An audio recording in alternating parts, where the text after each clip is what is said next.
You know, soft skills are hugely important in anyone's career. There's very few people, especially entry-level folks, that join an organization that doesn't have other people in it. Interacting with those people, utilizing soft skills, are some of the most effective ways for people to advance in their careers by adding value to others within the organization and to the organization as a whole. There's any number of things that you could talk about that are not normally taught in schools, right? Those, we call them soft skills for a reason. They're not necessarily something that you can get a certification on, or certainly not one that's listed as criteria on a resume. Things like punctuality, things like how you present yourself, absolutely attire.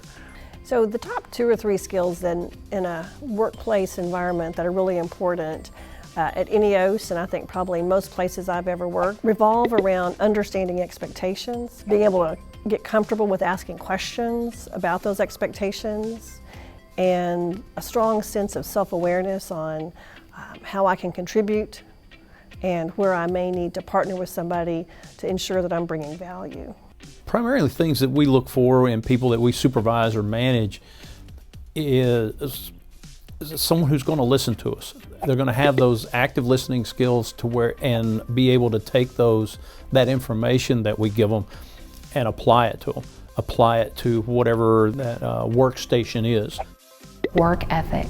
If you're going to be late, you need to communicate that. It's not okay just to show up and then let them know what happened. Try to communicate ahead of time. If you know you have an appointment and you need to rearrange your schedule, be a good communicator. It's better to ask ahead of time rather than at the last minute, because that's going to create issues along the way for other staff. So I look at communication as being one of the core components of a person's success. Even if someone possesses expertise in a given field, even if they're far along in their career, not even entry level, if they have a substantial wealth of knowledge in that skill set, but they lack communication abilities to interact with and connect with the people within their organization and outside of it, then they're going to be limited in their ability to affect change and to improve things, and therefore their value will be diminished. I also want to tell you, as an employer, before I hire anybody, or even volunteers, I go and look at their social media. So be careful what you're posting on social media. And I guarantee you a lot of employers are doing that. I want to show them that I'm willing to work hard for it. You're going to pay me money for a product, and that product is me. And I want to put the best product out there for you.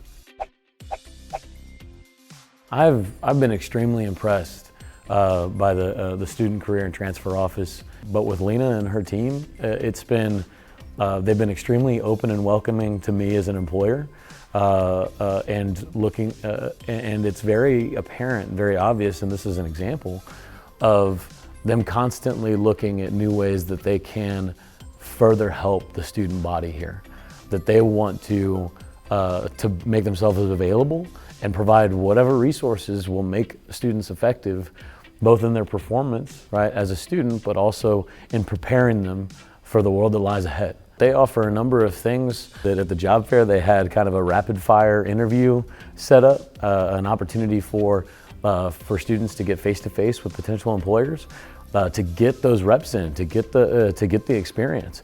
And they offer similar informal settings for students to interact directly with employers, with potential employers, and also just the staff on hand and what resources they have available to help with resume writing, with mock interviews and things like that. I know that they're always looking at what they can do to offer students, so it's absolutely a resource that I would utilize as a student here. Whether I thought I had my career plans figured out or not, it's always helpful to get a second opinion, or third or fourth or fifth for that matter. Additional resources are never going to hurt. So I think the fact that it's something that's available to students, that would absolutely be something that I would encourage them to utilize.